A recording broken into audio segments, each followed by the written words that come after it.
Welcome to the Everything Made Beautiful podcast with Shannon Scott. This program is sponsored by Kava, home of streaming Bible studies, teaching series, and workshops to deepen your faith.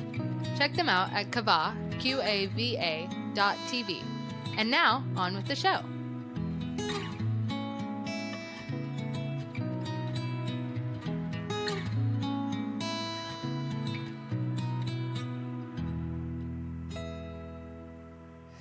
Welcome back to the Everything Made Beautiful podcast. I couldn't be more excited to have you join me for today's episode where I'm sitting down with my dear friend, Christy Nockels.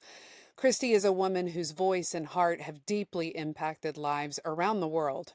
As a singer, songwriter, and worship leader, she has an incredible gift for inviting people into God's presence through her lyrics and melodies.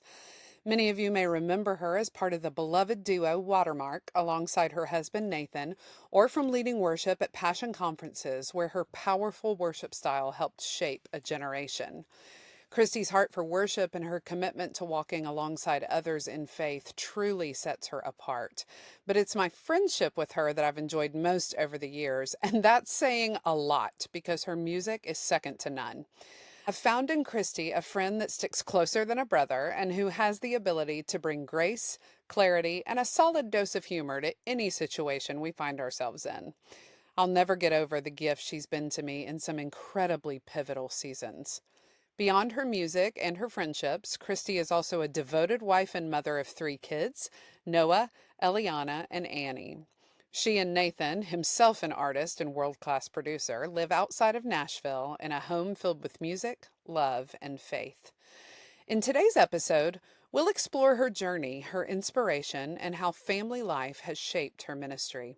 I'm honored to share this conversation with Christy as she brings a unique blend of wisdom and warmth to every moment. So settle in and join us as we dive into a heartfelt conversation about life, faith, and the beauty of surrendering to God's calling. Hi, Christy. Hi. Or as I call you, C-Knock. I'm so thankful that you're doing this. As soon as I knew I was doing it, and I was thinking about the Everything Made Beautiful concept, I have learned so much about that from you and the way that you find God in everything and everywhere. And so thank you for being willing to share with us today. I know that I speak for so many men and women when I say that your music and your ministry over the last 3 decades has been transformational for me. It has met me in specific seasons that I didn't know I need to be met in. And you, at some other time and at some other place, were writing lyrics and music that God would use to meet me exactly where I needed to be met, with encouragement and with the Holy Spirit's comfort. And so I know that that is true of so many who are tuning in. So on behalf of all of us, thank you for your faithfulness. Oh my goodness. We are very good friends. We have done lots of life, 2 decades of life together, but I want people to get to know you. If you only know Christy on stage, then you don't know all of Christy. She is, first of all, hilarious, like so funny. She has such a funny side to her that isn't always appropriate for the worship leadership moments you're so often in, but it is hilarious. Your whole family, Eric and his family, y'all are so funny. But you also, the thing that I want people to know is that you are off stage who you are on stage. There is not a gap. There is not a chasm between those things. You don't meet you off stage and get disappointed. You meet you off stage after really admiring you on stage, and it all clicks, and you are that person. So I want you guys who know and love Christy to take comfort in that. She is exactly who you think she is. So tell us a little bit, like take us all the way back to the beginning. I'm kind of doing that with all of our guests because I want people to know where people came from, not just how they got where they are. So tell us about growing up, your family, your parents, all that good stuff. Yes. Well, I have to say thank you so much for having me. This is so exciting. You know, I'm so excited for you. I've been just we kind of have this thing, Shannon and I, well, for years, Shannon will always tell me that she's putting on her cheerleading outfit. If I'm getting ready to release something, she's like, I've got my pom-poms out ready to cheer for C-Knock. It just says C-Knock down the front. Totally. So, well, this is a moment where I have my cheerleading outfit on for you. So I'm so excited for you. And this is like a long time coming. Yes. So anyway, thank you for having me. And yeah, it's so sweet. I've been reflecting a lot lately. So thinking back on just how I was raised is just fresh, I think, for a lot of reasons, but I'm definitely a country girl. You know this about me. I like just being barefoot and just being home. And a lot of that is from where I'm from. I'm from Oklahoma. Just simple folks is like kind of where I came from. My dad has been a pastor my whole life. Of course, that means we didn't have a ton of money growing up. And I'm the youngest of three. I'm the only girl. And I'm the only girl, in our family, but also on both sides, I was the only girl cousin. So I had all boy cousins. Oh, that's fun. And brothers. So I was raised playing with like Hot Wheels and G.I. Joe, things like that. I had a couple of Barbies too, but I climbed trees. Just life was really simple. And I think because of that, I think that at a very early age, I was pretty reflective. I remember some of the first times that I really feel like I noticed God's presence, and I probably maybe didn't even know it then, but it was later that I looked back and it was like, I think that's when I first began to sense the Lord. But it was, I was probably 6 or 7 on the back porch or making mud pies back in our backyard. And I think, the simplicity just paved a way for that. We had a tree house in the backyard that my dad built, and I would often just sit in places like that and I would scribble down poetry, and those were the beginnings of songs. Early lyrics. Yeah, for sure. I still have some of those pieces of paper where I just, noticing creation. But I think the simplicity, it really paved a way for that kind of creativity. And so I have 2 older brothers. One is still in Oklahoma. And then I have the one in the middle. He's in Atlanta. He's got 3 girls, and our 3 kids are super close to them. And so pretty tight with our family. And then, as we'll probably talk about later, just lost my mom. And so that has been, I think, a lot where the reflection has come from. But she led me to the Lord when I was 7. And so it was kind of right around that time of, me just noticing the Lord and hearing truth. My dad would preach every Sunday, and most of the time I was listening. Sometimes I would get in trouble for talking in church, and I don't know if this ever happened to you, but I got called down front a couple of times, like in front by of your dad, in front of the entire church, like a couple of times. I mean, it was like, Christy, Lynette, I need you to come down and sit with your mom, please. And I had to get up. In front of the whole church, walk down the aisle, but for a different reason.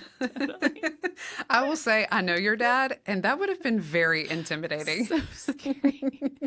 But it only happened probably twice. But yeah. And I think my brothers too definitely got called out some. But yeah. I have to say, what a gift and a legacy, though, to be sitting under your dad's preaching week after week. Totally. My dad was a pastor as well. And when he would preach, I would think, I just had an awareness, even young, of not everybody my age is having this experience. And it felt holy and sacred. And I know you felt that way about your dad as well. Tell the story about you and your mom in church. Yes. Well, so some of the decor that we had in our family, again, so much was just simple. How, my house, it's not, there's maybe a simplicity to it, but that I love like antiques. I like to layer things. My mom just had things very simple. And a couple of the plaques that we had in our home, there were several different ones that I love, and some of them I have, but we had these ones going down the hallway of our house, and each one of them had our name on it. There were 5 plaques, and mine said, Christy, and then it had the meaning of our name, which my name means follower of Christ. And then we each had a Bible verse. And so mine said, it was a paraphrase version of Psalm 37:5, commit your way to the Lord, trust also in him. I think it was actually King James, commit thy way to the Lord, trust also in him, and he shall bring it to pass. And so, of course, going down the hallway to my room and coming back and forth, I saw it every day. And would, look at that verse and think, that's my verse. Like, that's what my name means. And, what does it mean to be a follower of Christ? Like, it just spurred on questions at an early age. And then, of course, I memorized that verse because I'm like, this is my verse. And I would write it on everything. So one night when my dad was preaching, I wrote that little verse down on a piece of paper. I still have this little piece of paper. I think it says, commit thy way unto the Lord, trust also in him, and he shall bring it to pass. And I gave it to my mom, and she was sitting next to me, and she had the wisdom in that moment to turn the piece of paper over, and she wrote me back, and or passed the notes in church. And she said, yes, if Christy gives her heart to Jesus, he will show her the way to go. And that is what the Holy Spirit used that night. I knew I need to trust Jesus. And there was a sadness about my sin. I remember that. And my dad says that he remembers that's how he knew it was real. There was like a grieving about my sin and that I needed Jesus. I wanted forgiveness. And so I went down, and I always say I took my earthly father's hand to embrace my heavenly Father's heart. And say that again.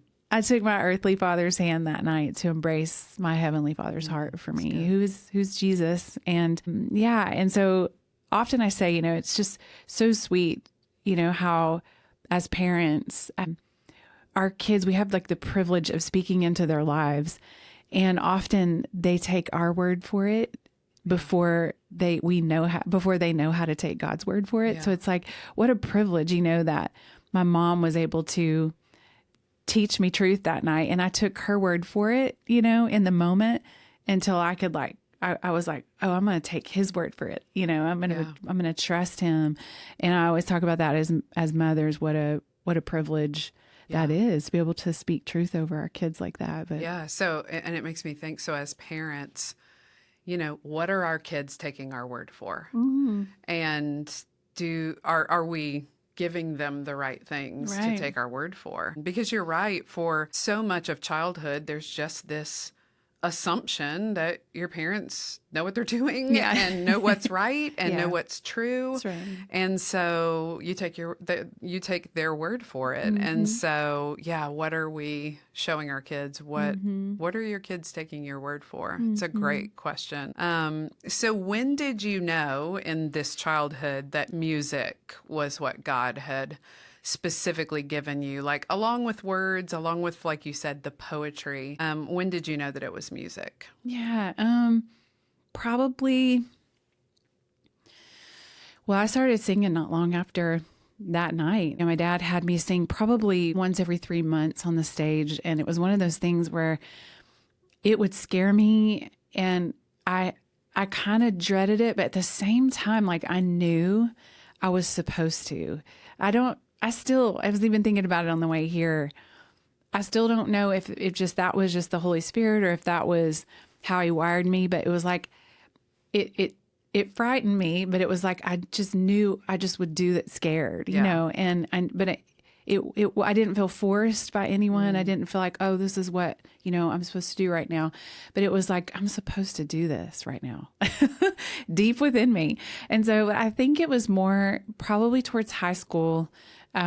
We had a worship leader in our church. He's home with the Lord now, but he believed in me. And I was at the time probably barely 17.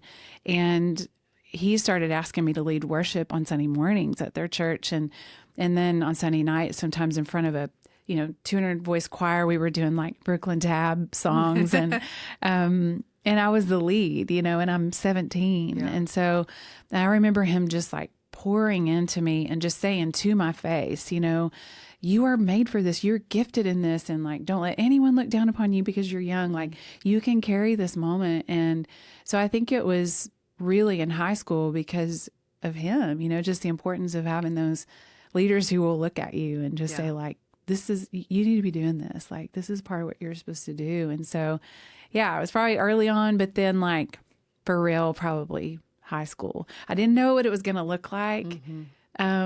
Because I listened to, you and I both, tons of like CCM artists back then. And I liked elements of that. And then of course back then, the worship leaders back then, it was just different, So it was like, I knew it was like something in between, which is kind of probably where I landed. Yes, it is where you landed. I mean, just to be clear, listeners and viewers, we still text Sandy Patty clips back and forth to each other because we were both huge fans.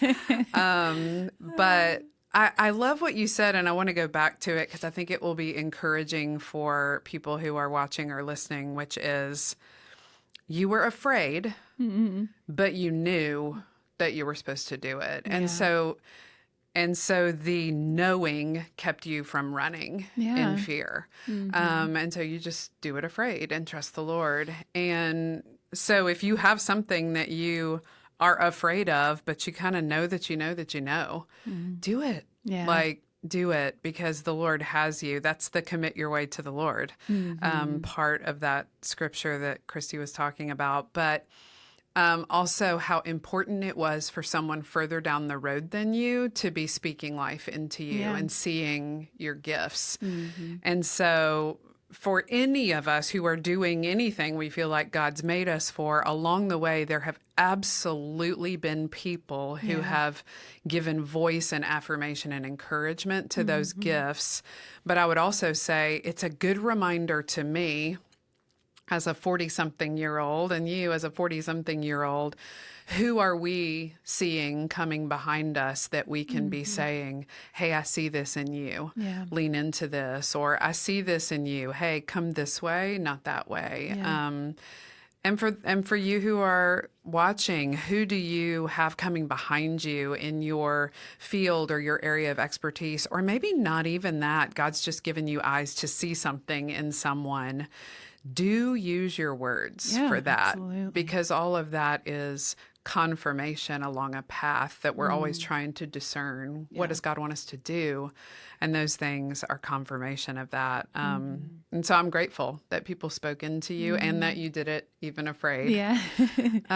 So tell us about Nathan. When did Nathan come along? Yeah. Okay. So we had mutual friends in college. My freshman year of college, I think, is the first time maybe that I met him and thought he was darling from afar. I heard through the grapevine that he was dating someone, and currently I was dating someone too. But I'd heard how talented he was. And then, of course, I had gotten a hold of this album called Nathan and Charlie. And I listened to it all the time. And they had done a couple of records together. I think at that point just one, but they were working on an album when I met him. And so I would listen to that and I would think, gosh, he's just so talented. I kind of try to like pick out the parts where I could hear him and like, is he playing the piano? I just wasn't sure what all, right. but he was producing those and playing on them and stuff. And they kind of had like a following in like the tri-state area, like Oklahoma, Arkansas, Texas, and so that was fun to kind of hear the buzz about that. And we didn't see each other, or we didn't actually begin to really talk until the summer after my freshman year. We saw each other out at this thing. I don't think they do it anymore, but it was called the Christian Artist Seminar in the Rockies. Oh, yeah. And it was out in, I think it was not Telluride. It's Estes Park. And I went out there with my parents, and you could like enter your songs into like songwriting. You could just get your songs critiqued if you wanted. You could enter them into a contest. There was a singing competition. And again, that was another thing I just did afraid. For whatever reason, I just felt like I was supposed to be a part of that. And you know how actually shy I was going to say, I do not see you being on the Christian version of American Idol. I'm just so shy. And I even look back then and I just think that had to have been like the Lord just like causing this like divine appointment to happen. But I saw Nathan and Charlie out there, and I already knew Charlie. Actually, Charlie and I had met the summer the summer, I think maybe before my senior year of high school at church camp in Oklahoma. And in fact, I dated one of his friends that I met with him that night. But I remember just like standing in the snow cone line, literally at summer camp with Charlie, and just thinking, this guy is hilarious. And they sang at camp that year. I sang at camp. And so Charlie and I had kind of this connection, and I saw Charlie from afar out, we were at this thing in Estes Park, and I was like, oh, that's Nathan Nockels standing next to Charlie. I'm like, oh my gosh, they're friends, And so that week, Nathan and I, we would take walks in the morning. I would have my parents, like, we stayed off the campus, but I'd have my mom and dad like drop me off earlier and earlier, and then come get me later and later that week. Because Nate and I would do like a, after dinner walk too, like, because there's mountains all around, and we were just like talking all things life and music. And the whole time I'm like, I got to go home and break up with this guy. Sorry, guy. Because if anything, I'm like, even if Nathan wasn't the one, I'm like, this guy is setting an expectation that I'm just like, I love this. Like, I think that I want to share music with someone, and in that way. And so who knew that, the Lord was like just planning like the sweetest partnership in so many ways. But that time in my life, I really do feel like I was running from the Lord in a lot of ways. And I'll never forget that night. Rich Mullins was there that week, leading, and like, there were just a lot of different, moments in that week that were like just spiritually impactful to me. And I remember one night, whoever did the message that night, it was powerful. And I stood up. They asked people just to stand if you want to, just consecrate your life to Jesus in a new way in this season. And I did that. And I remember thinking like, Lord, I don't feel like I deserve Nathan. Like, I feel like he's such a gift. In fact, his name, like the name Nathan means like gift. And I just thought, I don't feel like I deserve this. I feel like I've been running, and the Lord just said, I'm giving you a green light here. I remember like just sensing that, like, this is it. And yes, there's some things in this season that maybe there's going to be some consequences for that, but I'm giving you a green light here. And so it was off to the races, really, like when Nate and I just connected that week. And I think it was the next week that I got home, I sang on the album that they were working on the next Nathan and Charlie album. I remember I had just got my wisdom teeth pulled. I was 19 and I could barely open my mouth. And I sang on a song called Fire in My Heart. And I'd never sung in a microphone in a studio before. And it was just the beginning of like a lot of things. So. Yes, I would say so. And that Charlie is Charlie Hall. And so Nathan and Christy and Charlie Hall went on to be sons and daughters. Yes. With so many, now the kids call them bangers, Christy. I don't know that I would call them that, but they were amazing. And in just for that time, there were not a lot of people writing such profound lyrics and such depth of content. And so such good songs that we actually got to hear a few after the fact, and some got remade in another context. So that was sweet. So I love that you said that you felt like you didn't deserve Nathan, but felt your Heavenly Father going, it's not about that, basically.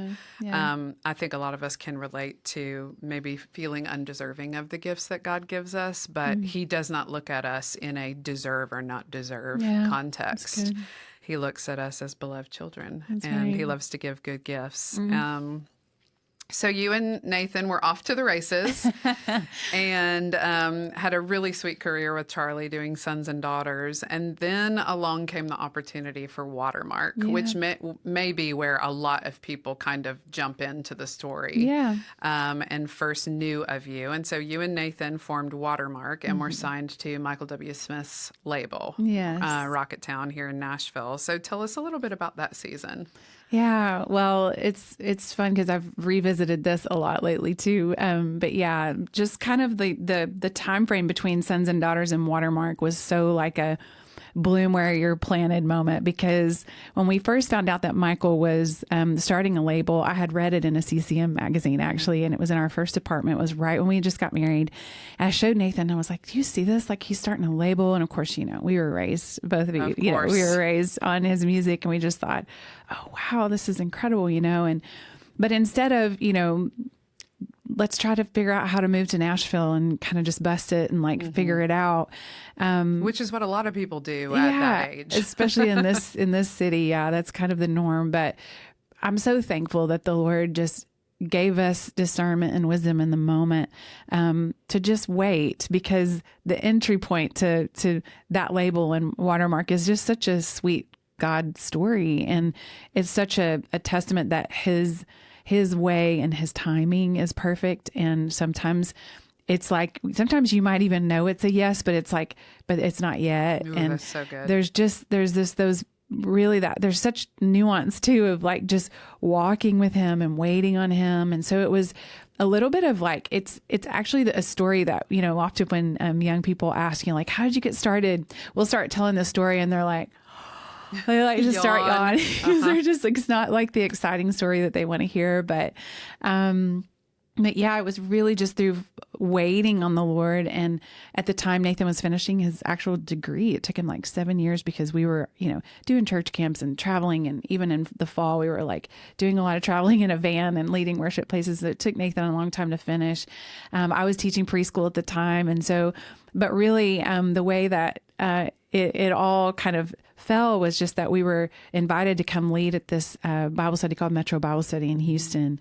And long story short, an artist, their first artist, actually, Rocket Town Records, their first artist came through and sang at that Bible study. Well, the group heard us lead that night, invited us for a meeting. And then, of course, I'll never forget that night of just sitting in the little house. It's not too far from where we are, with Michael and us playing these songs that you're talking about, that we, had already been stirring in us. And, Charlie stayed in Oklahoma, but Nate and I felt like we were called to keep traveling and that the Lord had, something for us, beyond where we were in Oklahoma. And so we had kept writing, and a lot of these songs, it just, for a long time, it was like, we're writing these songs in our apartment. We're like, what are these for? Like, it just felt like, there was such depth, and it felt like they were even, these kind of, things that we were stirring in us, that it was like, Lord, this feels like it's for something, but it's just like happening in our little apartment, And so a lot of it we couldn't make sense of at the time, but it was so sweet to just be able to like sit with Michael, this guy we had admired our whole life, and get to play those songs and tell the stories behind them, and watch that whole connection happen. And it was just such a beautiful time. And in fact, when we signed with him, we still didn't live in Nashville. We were still, at the time we were in Houston, and finally the Lord did move us here. But that was just a sweet little just thing that we can still look back on and still encourage people with, of like waiting on the Lord and his timing, and how that does when he does open the door, it's so clear that it's him. So that was just that whole season was like that. It's beautiful to look back on. But well, and the beauty of knowing it wasn't that you hustled or pounded the pavement or, not that there's anything wrong with hustle, but there's something so sweet about knowing your responsibility was be obedient with what God was putting in you and stirring in you. You weren't sure what it was for, but bloom where you're planted, be faithful where you are, because everything is preparation for the next thing. And Eventually the world would go on and hear those songs, which is amazing. Now, what year was this that you signed with Rocketown? Yeah, 98. 98. So in 1998 is where our stories intersect, because my Jeff was in the original Passion Band with you and Nathan and so many other people that I shouldn't start naming or I'll forget somebody. But Louie and Shelley Giglio had in 1997 test drove a college conference. And in 1998 was the first official launch of that conference. And all of you guys led worship. And it was the start of something so beautiful. We'd go on. I was the official girlfriend at Passion 99 because Jeff and I'd started dating, and then we got married that year. And then we did One Day 2000 out on this field. And so you and I had, goodness, 2 decades with Passion.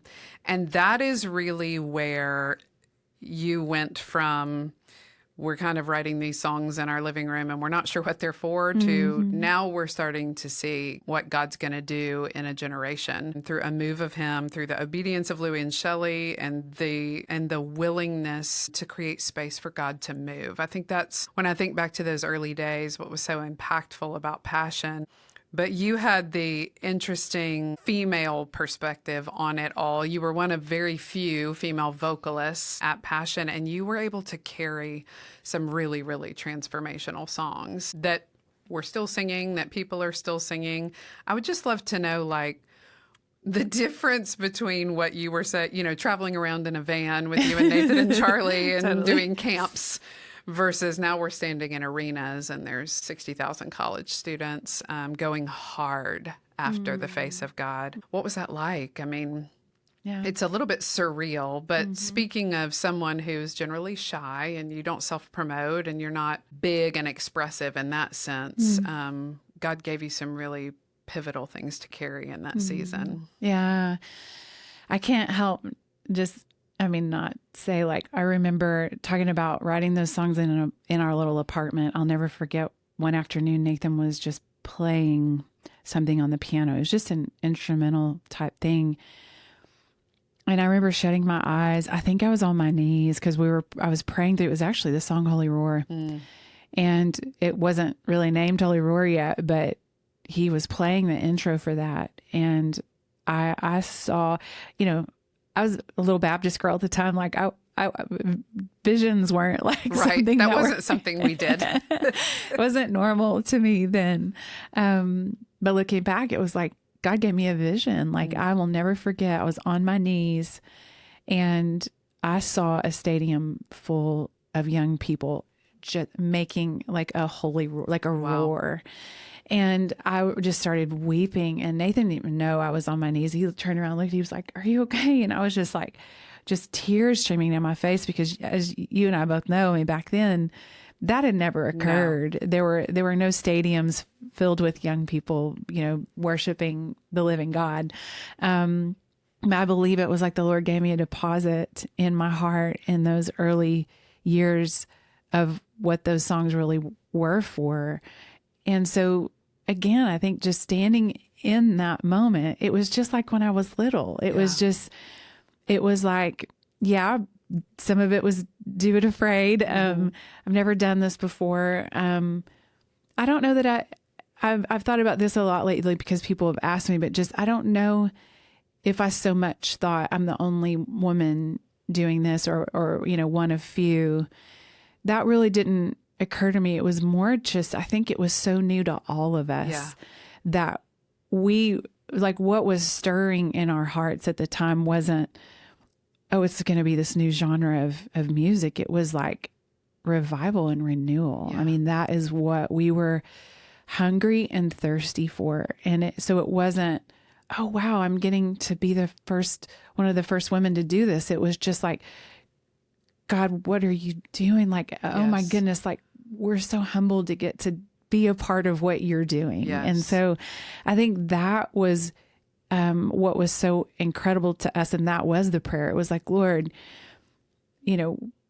show us what you are already doing and then help us to like align ourselves and orbit around you and what you are doing. And I think through that kind of heart posture in those early years, because you and I, we were in the backstage moments where we were taking communion and we were prepping to be on stage and praying, and many times on our faces or knees. It was just those moments of, we really wanted God's glory to fall in a way that changed the trajectory of those students' lives. And I believe that happened over and over because our lives and the trajectory of our lives were changed because of it. And that we never took that lightly. It was always just like, wow, we are getting to lead the next generation. We are getting to help, ask God for songs that would be in the mouths of his people, especially that age group of, 18 to 25,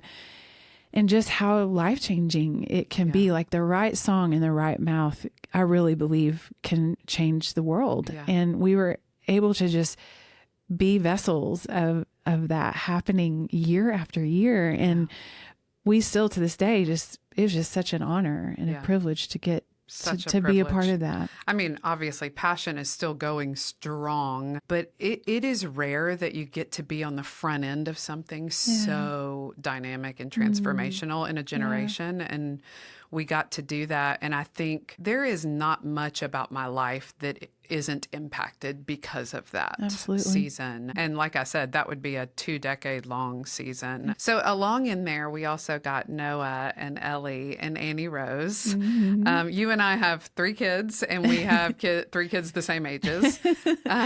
So you have boy, girl, girl, and I have girl, boy, girl. But our youngest 2 daughters, Annie Rose and Allie, have really done their whole lives together. They actually were in preschool together, and we were just saying before we hit record that we've got a picture of them in caps and gowns at their preschool graduation. And little did we know that come next May, we will have pictures of them together at their high school graduation because they are in school together as we speak. So it has been a sweet season. Tell us a little bit about Noah, Ellie, and Annie Rose. Yeah. Oh my goodness. Well, we always say that they are our favorite adventure. We not only love them, but like we really, I know you feel the same about yours, but we just really we like our kids. It's just such a joy to get to still sit around a table with them and just be able to talk to them and be able to like enjoy each other's company. And Noah is 23 now. He's living here in Nashville, which we love. And so it's fun to have him, where they can still come to dinner, and Use get the to washer and dryer. Yeah, every once in a while. And then Ellie is 21 now, and she's in town as well, which is just such a gift. And then, as you said, Annie is a senior this year, and we're all creatives, all 5. So Lord help us.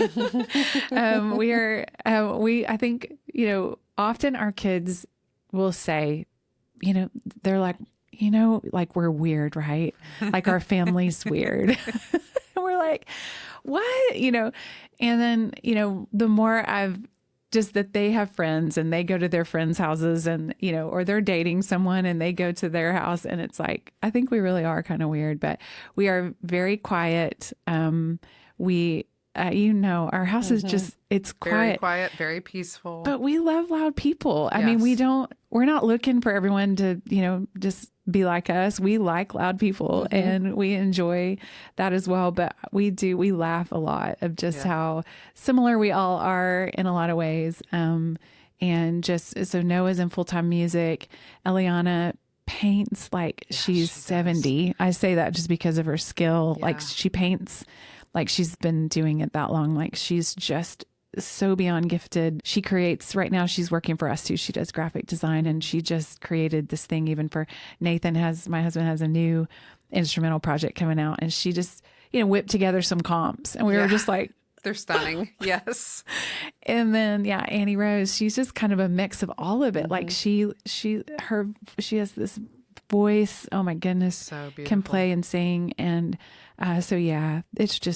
it's so much fun. And we just led together out at a church for Mother's Day, which I kind of can't believe I said yes to being my first Mother's Day without my mom. But it was just such a comfort to have them with us and up on the stage. And, we told the people right before we sang, I just said, I just want y'all to know we're a very normal family.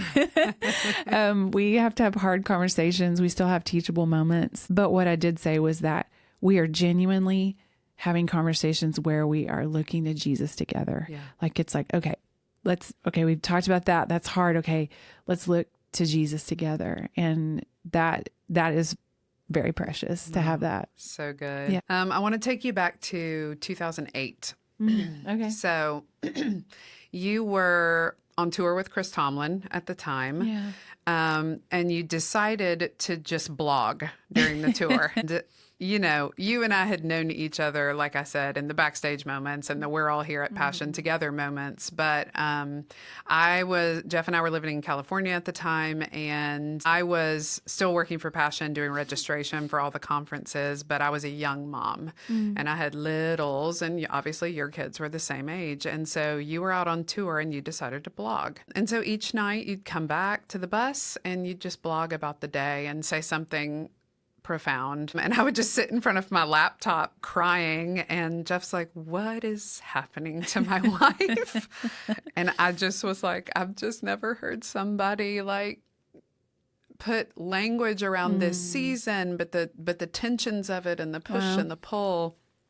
And so we then had an opportunity at one of the next Passion events for me to just tell you that. And you have talked publicly about it, but you also told me, and so I'd love for you to tell everyone about what Lauren Chandler said to you and spoke over you that is so helpful for all of us, no matter our season. This isn't just about moms with young kids, but whatever season we're in, this principle of concentric circles and the bullseye. So just talk a little bit about what she said to you, but then the way you have just seen God kind of expand that in your life.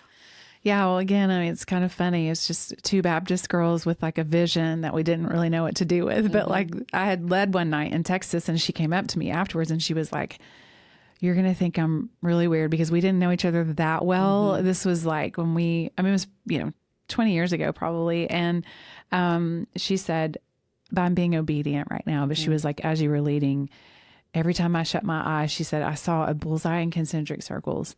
And I was just kind of like, okay, and she said, and then Philippians 2, I have no idea. She was like, but I just feel like you should take that to the Lord. And so I said, okay, I'll do it, Well, fast forward like a few weeks, maybe a couple of months. I'm not sure the time frame, but I was home, taking care of littles in the middle of everything, probably truthfully, between trips. I was like between tour dates and trying to clean the house, just repack, do all the things. I was upstairs and I was cleaning a toilet, of all things, the most mundane task ever.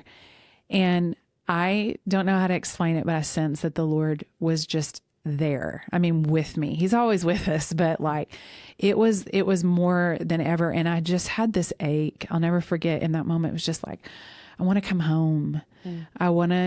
At the time it was, I want to come off the road, and I wish, I could be more grounded here. I wish I could be a better mom. I just remember there was this ache. I wanted to be able to be more present with my kids. And I remember the kids were napping. I went downstairs. I sat at my farm table that I still have to this day. And I just sat there quiet. I was like, okay, Lord, I know you are here and you are speaking to me. And I did that thing where you let your Bible fall open, and I just let it fall open. And of course it fell open to Psalm 37, the verse, how I was saved when I was 7. I like to say that he brought me back to my gospel story in that moment. So I read verse 4, delight yourself in the Lord. He will give you the desires of your heart. And then that verse that changed it all so many years ago, commit your way to the Lord, trust also in him, and he shall bring it to pass. And then it goes on to say, he will make your righteousness shine like the dawn, and the justice of your cause like the noonday sun. And as soon as I read that, I remember just the word give jumped out on the page at me like I'd never seen it before. And it was like twofold. It was like, for the first time I saw it as like, he will show you what your desires are. He will give you the desires of your heart. And then I also saw it as he's also the fulfillment of those desires. Yeah. And so it was like twofold. It was like he's the instiller and the fulfiller. And I'd never seen it like that before, where there was just like this fullness. And then I'll never forget him saying, Christy, do you trust me with your cause? And at that time in my life, I could truly say that, like, talk about hustling. Yeah. I got into a place where I really I wanted so much to make the Lord known through my music. But that began, that turned into a lot of touring, a lot of running, a lot of calendar dates, like just, because it was like, this is what I'm supposed to do, but I could honestly say in that season, like I knew how to sing for him, but I didn't really know how to just sit with the Lord. Yeah. I didn't know how to receive. I had really started to get my career entangled with my identity, and the Lord wanted to bring me home, not just physically, but it was truly, I think that ache to come off the road was an ache to come home to his heart and learn how to be his beloved, like learn how to be his kid, his daughter.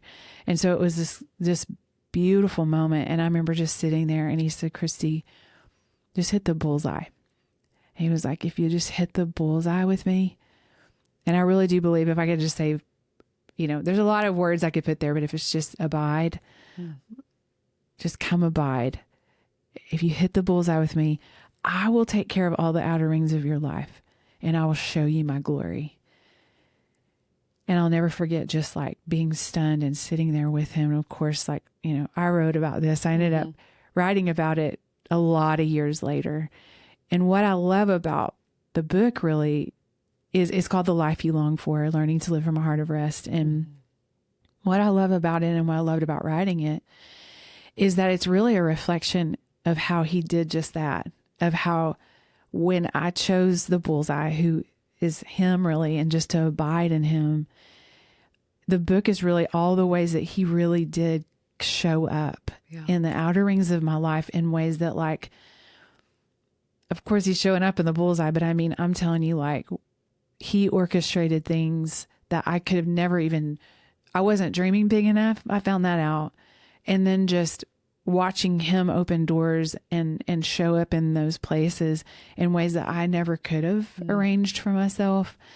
And I think there's a lot of ways, even now, that I will find myself arranging things for myself, or I will find myself back in the outer rings and just kind of hustling. And sometimes that happens a couple times a day. But what's so beautiful since that season is the Lord has just taught me to just come right back to his heart, come right back to the bullseye. And beautiful disruption of my life that I'm most grateful for. Well, because it's counterintuitive to think, okay, God's made me to write and sing songs and lead people, so I'm going to come off the road and drive a minivan and clean my toilet and order chicken nuggets and all the things. But, he will then do what he desires. When you just pay attention to the bullseye, it has been transformational for me.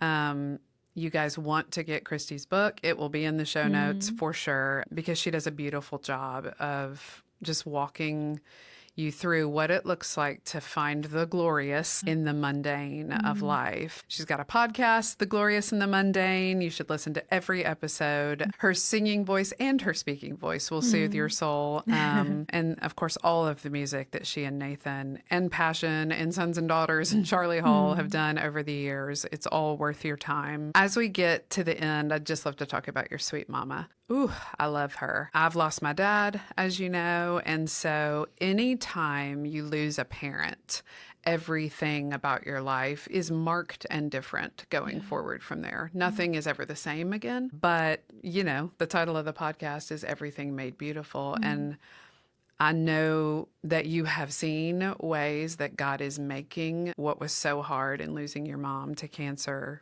beautiful, even already. But I also know that the veil is really thin when we have somebody on the other side of it already who we love so dearly. So I'd just love for you to talk a little bit about your mom and her legacy and what God has been doing in you and cultivating in you through that journey of her loss. Yeah, my goodness. I'll never forget sitting. Noah was actually at the piano, which I think I have it recorded. Actually, I just pushed record as he was playing, and I needed to write something because my dad had asked each of us kids to share something at her celebration service. And as Noah was playing, it just felt like it was so easy for me to see the things that were her legacy. And so they quickly came to me in that moment. And the first one is seek first the kingdom and his righteousness, and all these things will be added to you. Like that, if I could say even one thing about her life, like I saw her live that. And, you know, as we talked about before, just anytime there was any kind of direction, she was pointing me to the word of God. She was pointing me to this unseen kingdom, you know, that I belonged to. And then the second one was see the needs of others and respond. And I can't tell you how many times when I was little kind of adventures I went on with her of people in our church that she knew had needs. And one little girl, I remember for Easter, she always made my Easter dress, but one year she made an Easter dress for a little girl in our church, and I got to go with her to like measure her. You know, we kind of asked what fabric she liked, and I got to watch my dress come to being, but like also this little girl's dress, and I got to help deliver it the Saturday before Easter. And then the last one is suffer well for the kingdom of God and for the glory of God. And I'll never forget when she called me to tell me that the cancer diagnosis was for sure. And it was almost like in one breath, she told me, and she said, but I was reading this morning that this is the day that the Lord has made, and we will rejoice and be glad in it.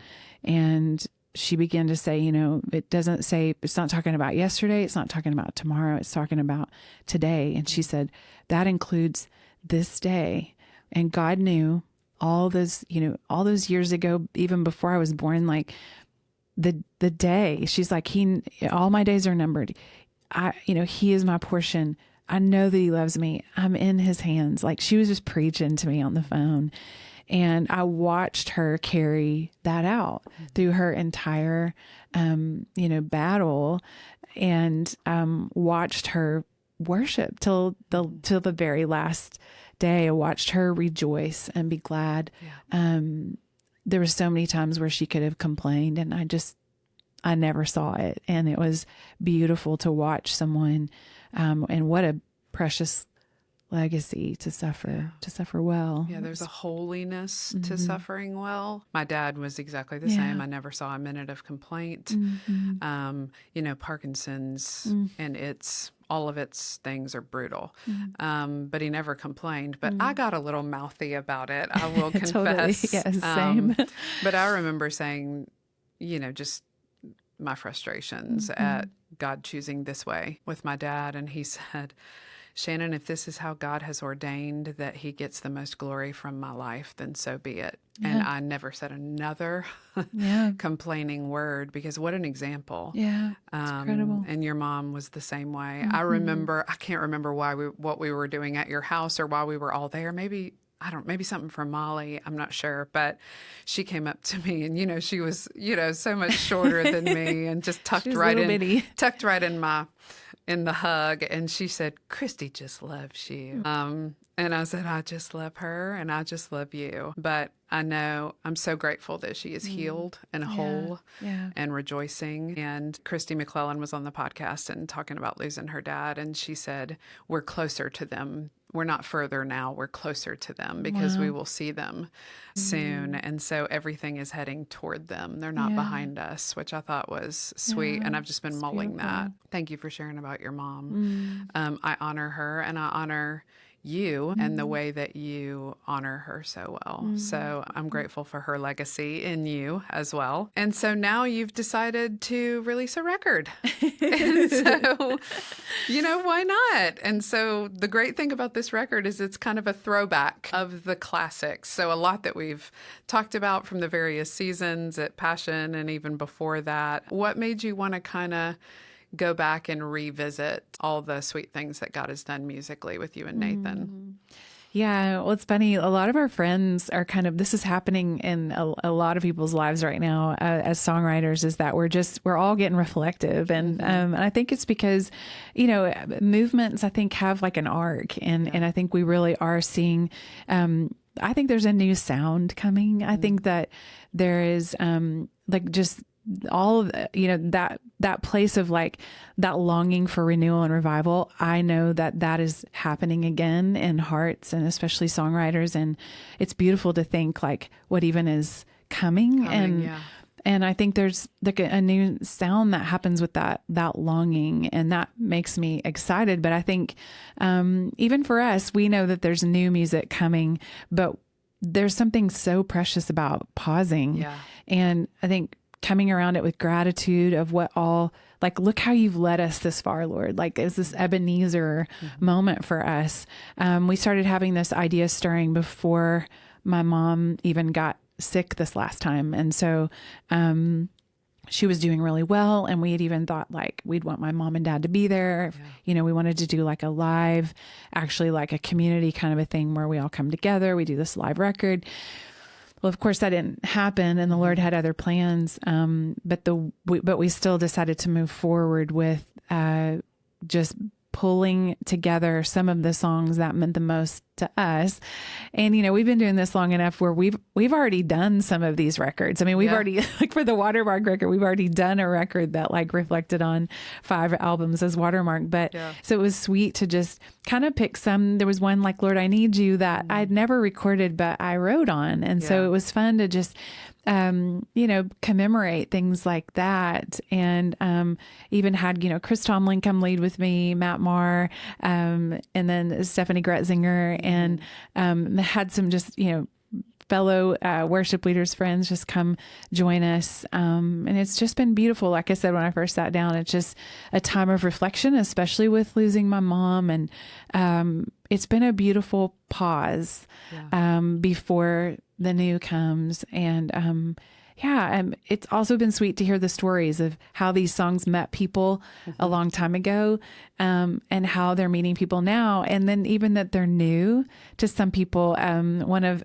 Annie's friends, our youngest, told me, her friend has been listening to Captivate Us, and they'd never heard it before. And she was like, I listened to it all night. And Annie's on that one. Her voice is on that song. And I just thought, how precious, like an 18-year-old is listening to that song for the first time. So that's been like really fun. Yeah, that's so sweet. Yeah, my daughter Christy Nockels sings Allie Scott to sleep every night. She plays the Lullaby record on repeat all night long. Amazing. So yeah, well, I'm so grateful for you. I'm grateful for our beach trips and our hangs at Keeper's Branch, which is what we affectionately call your home, your investment in me, and your, like I said at the beginning, your stewarding of your gift. And you are one of the gifts from the Lord that I am grateful for, often and out loud. And thank you for letting this loud person be in the Nockels orbit, because we loud people like to come into the peace and the tranquility. I'm actually very introverted and quiet at home as well, but our personalities are definitely yin and yang in some ways and exactly the same in others. So thank you for doing this. I'm so thankful to you. Okay, so the question, are you ready? This is what I ask all the guests. Okay, if you could design your perfect, beautiful day, what would it look like from start to finish? Oh my goodness. Okay, so I think I've definitely experienced all these things. I just don't think I've ever experienced them all in one day. Great. Okay, so yeah, there's no limits, by the way. Like if you, another guest had a gluten allergy, but she doesn't in her perfect day. So it is whatever you want it to be. Okay. Okay, so I think so one of my favorite things, this is so random, but I think breakfast out at some kind of just great little breakfast place that has like really great little coffee cups. There's something about getting your coffee Yes. away, like, but you're with a mug. Yes. You, It's not a plastic or a paper cup. Yes. There's just something about that with having like your little sugar. I was just in England, and I mean, this is everywhere. So you're just your little sugar, and everything's an experience when you're sitting down to have your coffee. Love that. And then I think it would definitely include my family, but also just my soul friends. And you are one of those people. Us being like away together. I think somewhere where there's like beach and mountains. Yes. Which Cape Town's the only place Cape Town, South Africa. That's one of my favorite places I've ever been, where it's like they have vineyards, they have beach, they have mountains. It's probably a little too far. So maybe like the Caymans, I mean, there's kind of like, I was thinking even like hills. Mendocino in California, like there's some cliffs on some beaches. We can definitely work it out. Yes. But definitely like just time with my soul friends. You know that I don't love restaurants at night. I would love either, we love to cook when we go on our trips, like that, like companionable silence when you're just like cutting veggies, you got some music going, cook a meal, share a meal together around the table. And then this is like a little like a zinger, but like a horseback ride in the sunset. And then just probably like a great like Jane Austen film, just to like snuggle in. Yes. 8:30. Yes. And Christy has introduced me to all the deep feeler films that I wouldn't have watched. But on our trips, I'm now all in on the Jane Austen type genre of films. Yes. So that sounds like a perfect, beautiful day. Yes. I'm excited for when we create it. That will be super fun. It's possible. Everything in that is possible. Totally. I mean, the horse thing's a little out there, but it could happen. It could happen. Yeah. Well, thank you, Nock. I love you. I love you. And listener, viewer, I hope that you have been encouraged. There's so much wisdom here. Christy is a fount of deep wisdom from the Lord. And so I highly recommend that you internalize it. Pay attention to that bullseye. Do things that you're afraid of, but that you're supposed to do. Trust that the Lord, when you commit your way to Him, that He will establish it, and that He will make the justice of your cause shine like the noonday. And He does that better than any hustle on our part could ever hope to obtain. So I also hope you will be finding all of the ways that God is continually, purposefully making everything beautiful. We will see you next time. Thanks for joining us for Everything Made Beautiful. We are so grateful for your willingness to tune in. Be sure to follow, rate, and download the podcast, and check out the show notes for additional links and resources from today's episode. You can follow Everything Made Beautiful podcast on Instagram and Facebook, and can subscribe to Shannon's writing on Substack. This information and more is available at shannonsuzannescott.com. See you next time.